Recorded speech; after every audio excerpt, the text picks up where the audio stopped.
Hey guys, I'm back with another video, and today is going to be a beginner's guide to anime adventures. So yeah, let's get right into it. So first, I recommend doing when you start off the game is go right here to the codes. So when you spawn in, if you think you have to look to your left where it says codes, just come up here and just put in codes and just get a bunch of gems to start off. Right now, I'm just going to put a list of codes on the screen.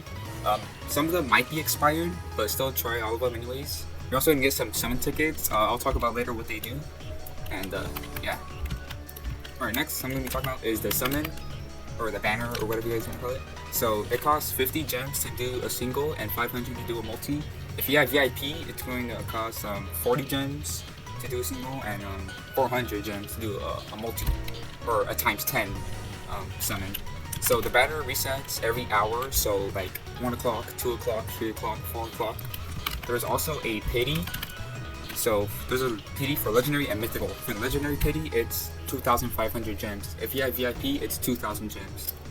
The pity for mythical units is 20,000 gems. And if you have VIP, it's 16,000 gems, I believe. Correct me if I'm wrong, but yeah. But you can also buy gems right here. If you have VIP, you can just get a full pity like that. You can also buy these potions right here, which can like increases the chances of getting I don't know if it increases the chances of getting like legendary or mythical, but it's just, I don't know, it just boosts your luck. So yeah.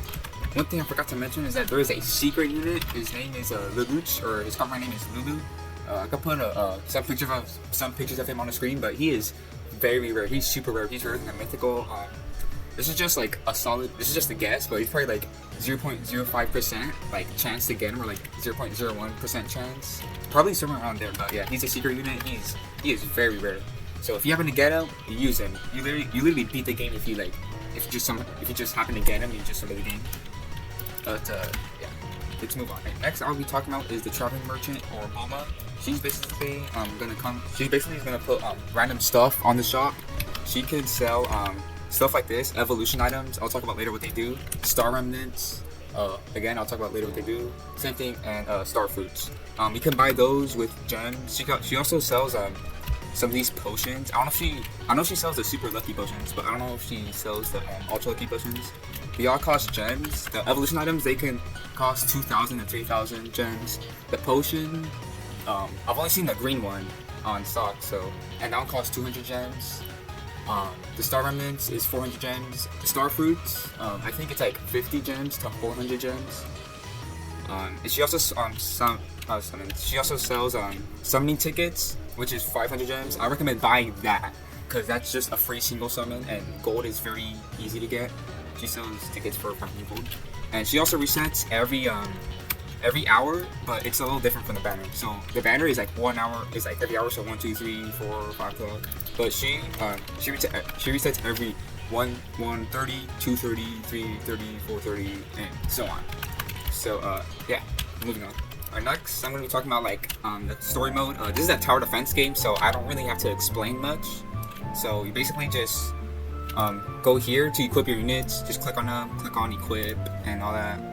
And then after that, you could just go in here and. Okay, so once you're done equipping with your unit, just start off, do it all on easy. Also, I recommend, if you're doing Pandemic, once you're done with everything, I recommend going back to the first one and doing it on hard. Right there. There we go. Because you get a first completion bonus for each difficulty. Also, when you're done with all the acts, you can do infinite, which is only on hard mode. There's also a daily gem, or daily infinite rewards right here. I recommend doing this every day, obviously, because it resets. If you try to go back and do it in hard mode and it's too hard, just move on and just do the rest on easy. And yeah.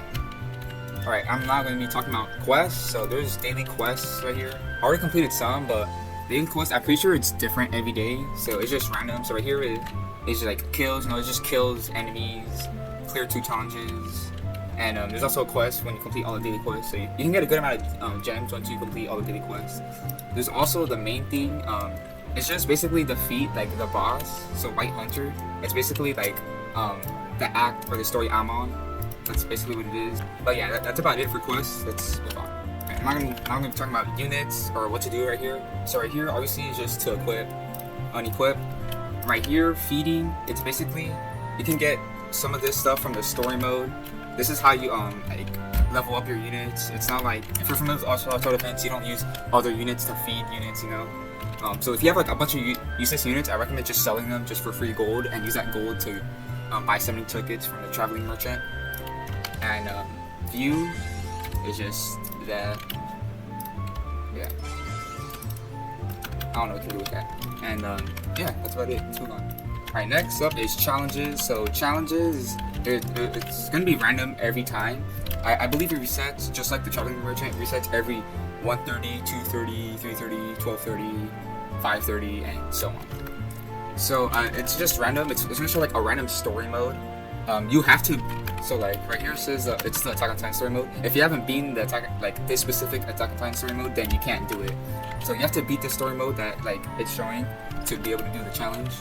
So yeah, if you look right here, it says shield enemies. There is different types of like it's gonna be like a different type of challenge. So shield enemies, basically enemies spawn with a shield. There's also other challenges, which is tank enemies. Enemies have more health and armor. Cost, your units cost more, like to place, your upgrade and all that. Regeneration, your enemies have basically your enemies just regenerate health over time, and short range. All of your units have shorter range. And the rewards are star fruits, extra gold, and extra gems. Only recommend doing star fruits and extra gems since since extra gold isn't really that hard, or gold isn't that hard to get. Also, from my experience, the easiest challenges is regeneration. I believe that one is super easy. They don't even regenerate, like the regeneration isn't even that crazy. So that challenge is really easy. But I recommend doing it with some friends because solo might be a little hard if you're doing it by yourself and you just started the game. But yeah, let's move on. So right here, time machine, free gems. This is basically your AFK place. I know a lot of games have this. You basically just go in and you AFK. You get 3 gems every 150 minutes. Or not minutes, every 150 seconds. Sorry. And if you have VIP, you get 6 gems every 150 seconds. So you know, it's just your basically your little AFK place for free stuff. And yeah, let's move on. Alright, next thing I'm gonna talk about is the shop or the store. It's basically like some Roblox stuff. I recommend getting VIP because it's really good. Because like I mentioned earlier about the banners and the AFK theme, you get more gems in AFK, and your pity is shortened, and your summon price is shortened, or like decreased. I mean, so yeah, I really recommend getting VIP if you have the Robux. Everything else, I don't know, you can just get it if you want to. I personally like don't like buying this because I don't know. I feel like it's just a waste of Robux. Everything else, I don't know, you can just buy if you want to, but those are the stuff you can buy. Shiny Hunter, there's basically shinies in this game. It's just basically like a different skin of the character. So display 3 units. If you don't know what that means, basically like right here, this unit's displayed. So your first 3 stocks will be like displayed only in the lobby. And extra storage is just extra storage, and the luck potions is just more lucky, just more luck. The luck is increased in the banners. That's all. Alright, we're almost done with the guide, so bear with me. So right here we have traits. Like I mentioned earlier in the video, if Bulma sells star remnants, I'll show a picture on the screen right now to see how they look like. I believe they cost like 400 gems. I recommend buying those because it's really worth it. So I recommend giving traits to your best units. So right here, let's say, well, I don't have any like star remnant right now, so I can't really do it. But here are the trait chances. Just gonna scroll a little. Yeah, and I'm gonna show a picture on the screen on what every trait does. So yeah, obviously like the traits down here are the best. Everything else is just, you know, alright. You can also reroll traits with Robux, 129 Robux. You know, you could do that if you want to. But yeah, that's all. Alright, right here is evolution. You just go up here and talk to Beerus. Like I mentioned earlier in the video, with Bulma, you can buy evolution items, so you don't have to have all this stuff and gold to craft it. You can just buy it right away. So right here, star fruits. Like earlier in the video, you can get star fruits from challenges. I recommend doing those, so you can just pre-grind those. Also, evolution items are only for mythicals as of right now. So Head of Conquer, that's for Shanks. It's Magma Fruits for Akainu. Restraining Necklace, Broly, Quake Fruit, Whitebeard, King's Idol, Lelouch. Even though he's not a mythical, he's a secret, but yeah. Divine Eye, Madara, Cupcake is for Katakuri, Ultra Steel Blade is for Levi, Shining Extract is for All Might. So yeah, you need a certain amount of fruits for each different evolution item. and a certain amount of gold. So let's say I have Whitebeard and I buy the Quake Fruit. So you just come up here, go right here. You place Whitebeard right here. I think you place like Whitebeard right here, and then you place the item right there, and then you just evolve them. And trading, as of right now, I don't know if trading's in the game or something. I tried to ask people on the Discord, but nobody answered me, or people just like clown on me for no reason. So yeah, I know nothing about trading right now. But if you do, let me know in the comments, because that'd be really helpful. And that's all for this guide. Let me know if I missed anything, or if you have a question about something. I'll try to like respond as soon as possible. And yeah, I hope this video was helpful for you guys, and I'll see you guys in the next video.